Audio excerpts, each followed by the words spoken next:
চলে আসলাম কাঙ্ক্ষিত সেই বৌদ্ধ মন্দিরে। এটা সেই বৌদ্ধ মন্দির যেখানে সকল ধর্মের মানুষই এখানে বিচরণ করতে পারে।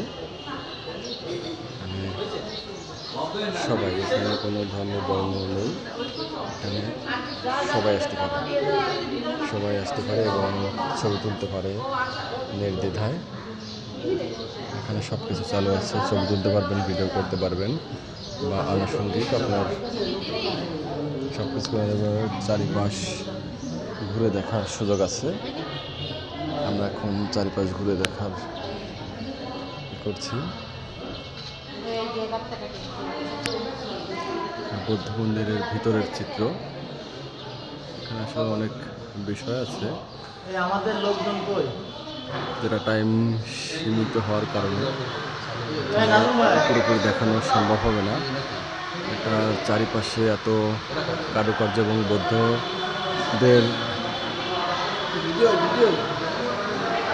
তাদের সব কিছু আর কি এটা বিদ্যমান আছে।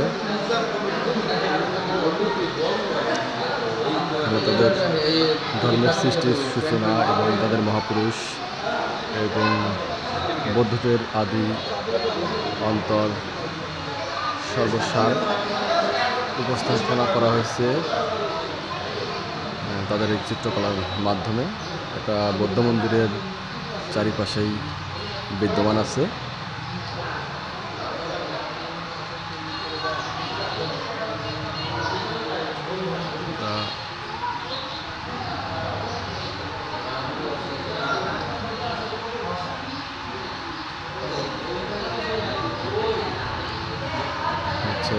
পিছন পার্ট আছে, প্রচুর দর্শনার্থী আসে এখানে। যারাই আপনার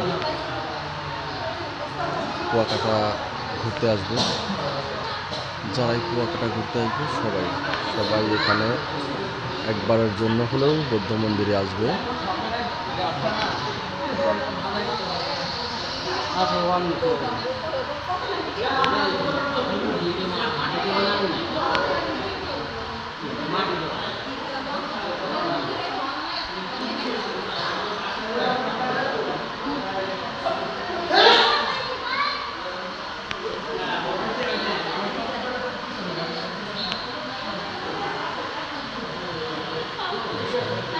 নতুন কারুকার্য, এটা আমি সাইড থেকে দেখাচ্ছি, সামনে যাব।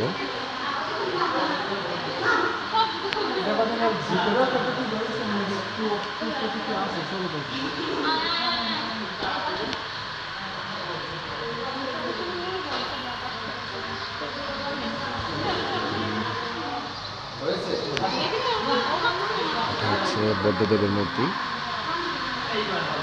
এটা বৌদ্ধ ধর্মের তাদের বৌদ্ধদেব। আমি আরও কাছাকাছি নিয়ে যাচ্ছি, সামনে চারপাশটা প্রচুর লোকের আনাগোনা, প্রচুর। আপনার যারাই কুয়াকাটাতে আসবে একবারের জন্য হলো বৌদ্ধ মন্দিরে আসবে সবাই।